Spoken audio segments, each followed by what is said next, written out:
What's up, everybody?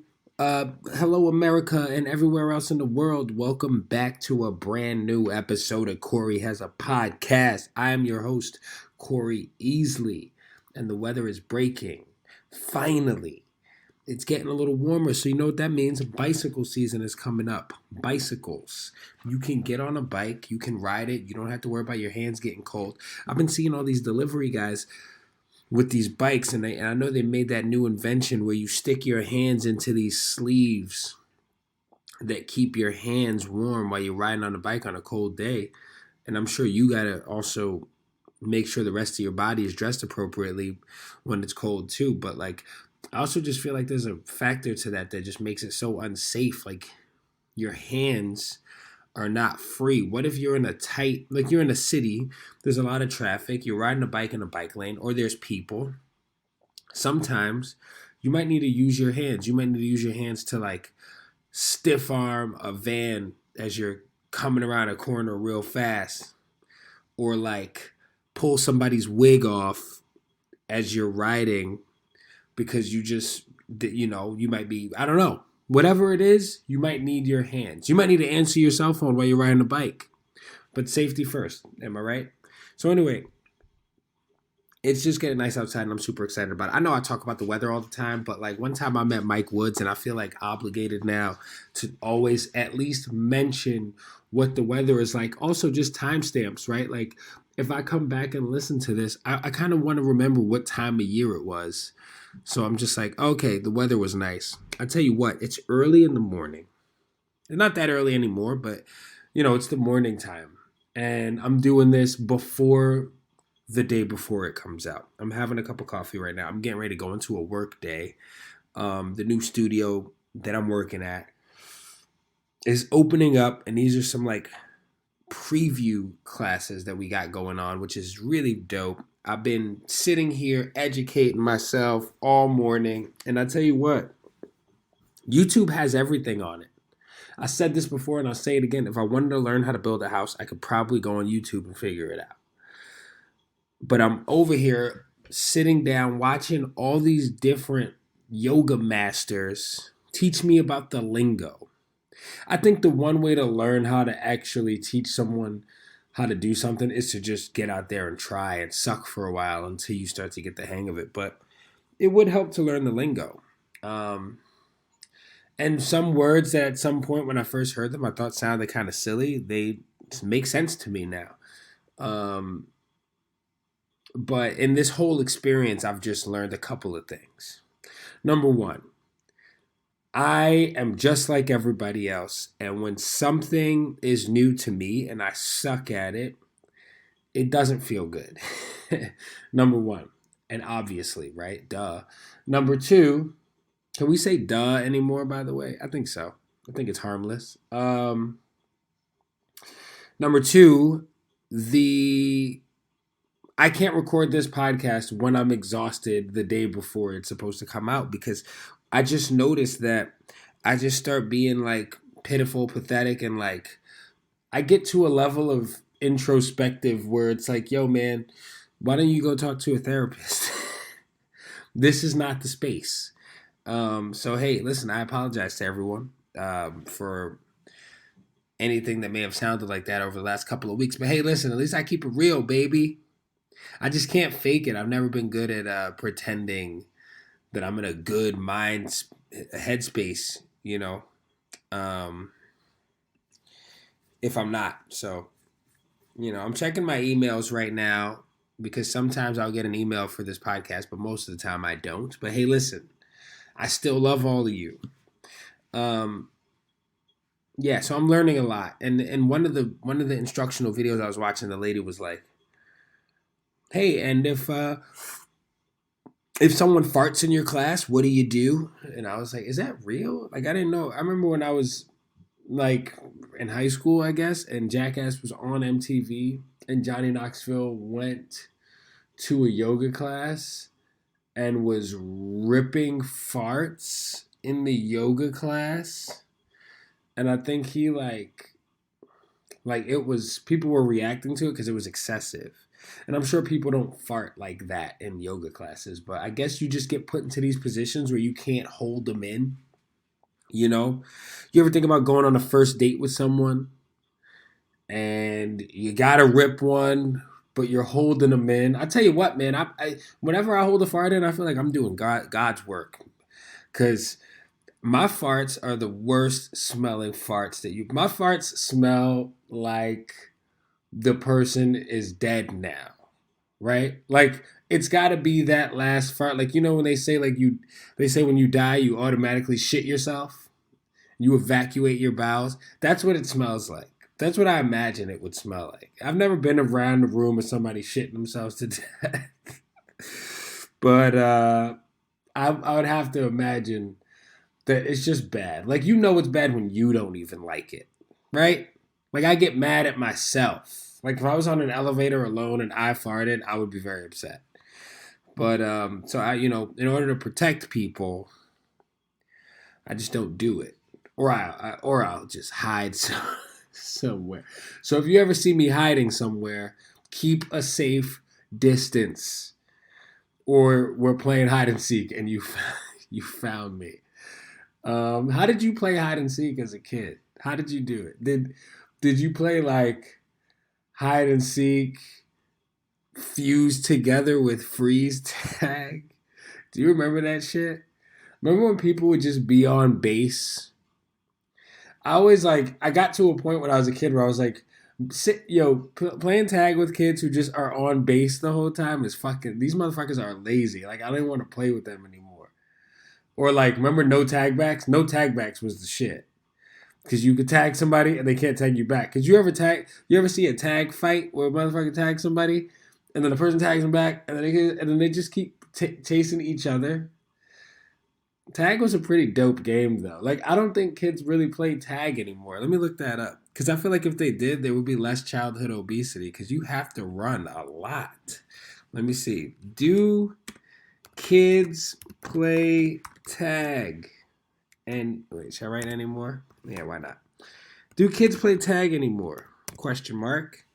The real reason schools are banning tag. Schools are banning tag? Why did schools ban tag? School districts in Alabama, stupid. California, right? Shit all over Alabama automatically for no reason other than it's a place I've never been. And it's a place I have no desire ever to go in my life until the day that I shit the bed for the very last time. School districts in Alabama, California, South Carolina, and Washington have banned playing tag, explaining to parents that the classic recess game undermines the lessons about consent and boundaries being taught to young students. Don't you think that if the whole group of kids said, I'm in, that's consensual? Like, they're consenting to play this game with each other? Like, I feel like tag is innocent. Like, why are we making everything evil? I don't know, man. I feel like tag is pretty innocent. Also, like nobody's slapping each other on the ass. I remember when I played tag, it was like you would typically probably hit somebody like on the shoulder. You know what I mean? Like nobody's like grabbing dicks, right? I don't know, man. Do adults still play tag? And can adults play tag? Like, will you get arrested for it now? Tag is a social game that can be enjoyed by anyone, anywhere, at any time. And even for adults, playing tag can be a great way to get in a full-fledged play out, work off some stretch, and have a good laugh or two. I tell you what, this is what happened. The adults saw the kids having fun playing tag, and we took it away from them. And I think that's wrong. I feel like we should let kids play tag. Truthfully, I feel like we should let kids play dodgeball, but that's just me. And truth of the matter is, it's one of those things where I understand why they don't anymore. Because some kids are assholes. And I'll tell you what, when I was younger and I was playing dodgeball, I used to love running up to the fucking front line and throwing the ball as hard as I could. And I don't think that it was like a mean spirited thing necessarily, but I'm pretty sure from the outside it could look like that. Because there was no, like when I was a kid in school, and my school had like all the old school shit. Like my school had parallel bars, my school had a fucking pommel horse for some reason, and they did a fitness test and shit, and I thought that was really dope. Like my gym teachers were awesome. One of them actually just recently retired. My mom works with him, and This dude has been a gym teacher at least since I was like 8, 9 years old. You know what I mean? Like I'm in my 30s now, so that's a long time. Like this dude essentially is in the same profession as I am, but he does it with he does it with children. However, I don't really know what gym class is like anymore. I know that we had to go into the locker room, put on our gym uniform, like you had to put on your gym shirt, which said the school name Phys Ed on it. You had to put on the Phys Ed shorts and sneakers, which typically I feel like all the kids had sneakers on anyway. And it was just up to, like, today we're playing Steal the Bacon. And Steal the Bacon was, there was always like those little fast motherfuckers in the class. Like, you know what I mean? Those little dudes that were just super fast, like Speedy Gonzalez type motherfuckers, right? And they would call them out. Like, that was cool. Those gym games were fun, man. I mean, I feel like you built a lot of character. There's a lot of anxiety, I think, around it, too.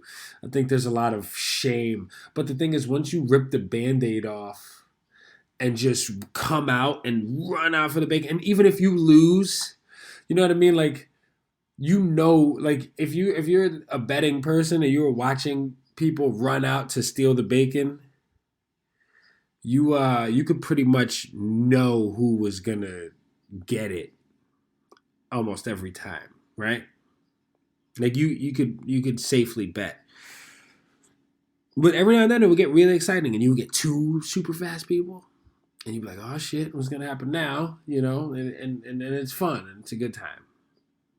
And people have fun and sometimes people fall down and scraping your knee on a gym floor sucks if you ever had that happen to you but and then I got to high school and they just got super lazy with it, which is crazy because I actually just woke up from a dream that I went back to my old high school and I was in the gym with the old gym teacher and a few people that I went to high school with. Very strange, actually, that I just got here because that literally just happened to me last night. But yeah, I don't know. I don't know what happened to gym class. It's just interesting to me that kids don't play tag anymore. Like right here it says, is tag a good thing in school? Tag holds countless benefits that improve children's physical, emotional, and social skills. It's a classic chase game that has been played, refined, and passed down by children through the centuries. Tag develops athletic skills, stimulates brain function, and provides hours of fun. And that's just to begin with. Yeah, it's interesting to me. I'm not trying to do that thing where I'm like, man, society today is just so soft, but I don't want to, I'm not going to sit here and be that person.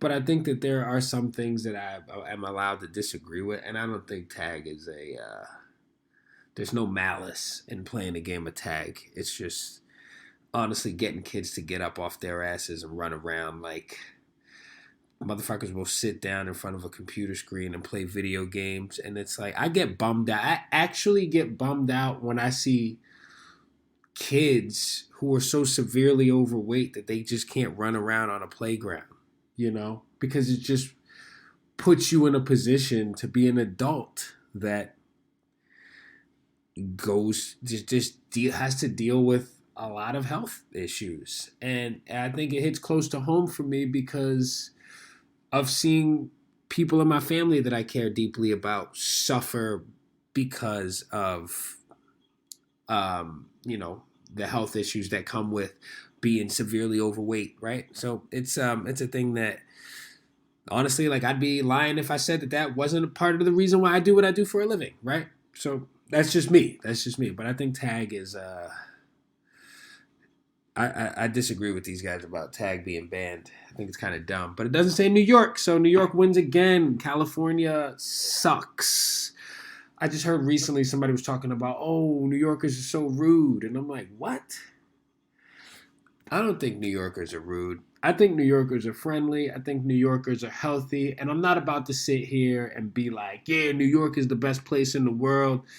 Do I love New York? Absolutely. I was born and raised in New York City. But do I understand reasons why motherfuckers would be here and be like, I don't like this? Yeah, for sure. If you want to live somewhere where everybody constantly feels like they need to be worried about you, then maybe New York ain't the place for you, right? Because motherfuckers, my like, I mind my own business level here is through the roof. Like, you know what I'm saying? So I get it, but I heard motherfuckers like, oh, people in New York are rude. And I've been thinking about that. And I'm the type of person that I like knowing where I stand with people.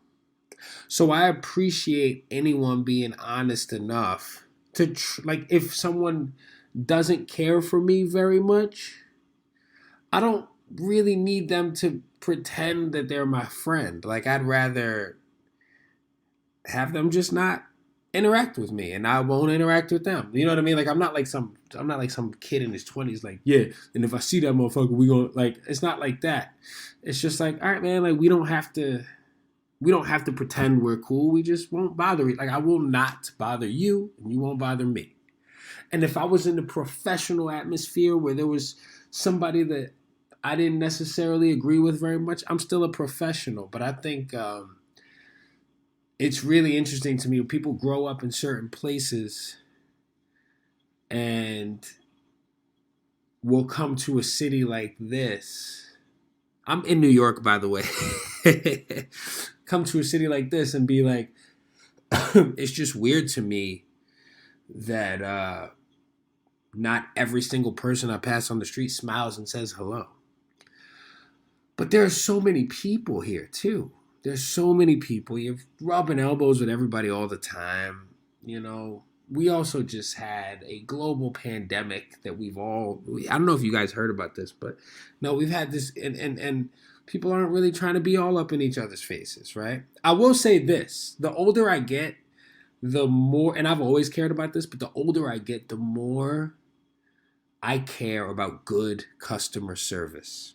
Because I tell you what, if I go into a coffee shop to get a cup of coffee, and the motherfuckers who work there are behind the register, having personal conversations, acting like I'm an asshole for coming in there just to get a cup of coffee, and making me feel like I'm putting such a great burden on them to just literally, and I don't even get like a, a a matcha latte or any of that shit or oat milk or like I don't do any of that stuff or 3 pumps of whatever the 5 pumps on the balcony. I don't do any of that shit.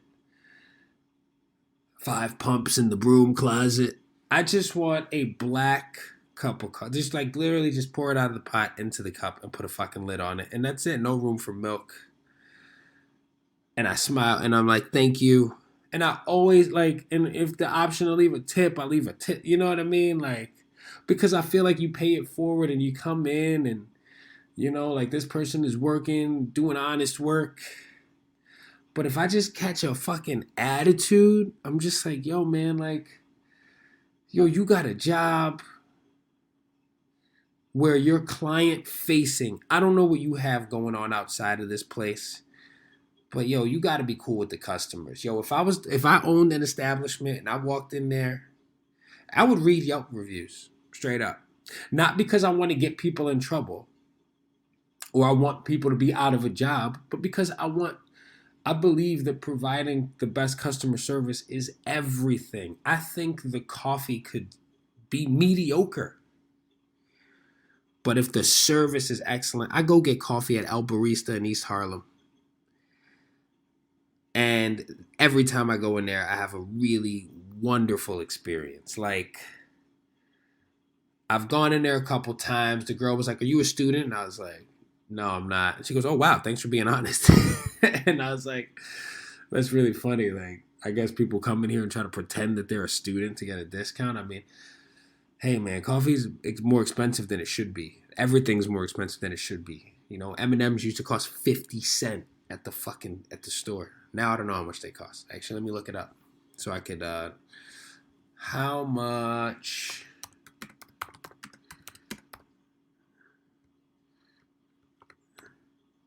How much do M&Ms cost? Just a regular pack. $5? Nah, no way. Oh, they cost $1. Listen, they're over $1 now.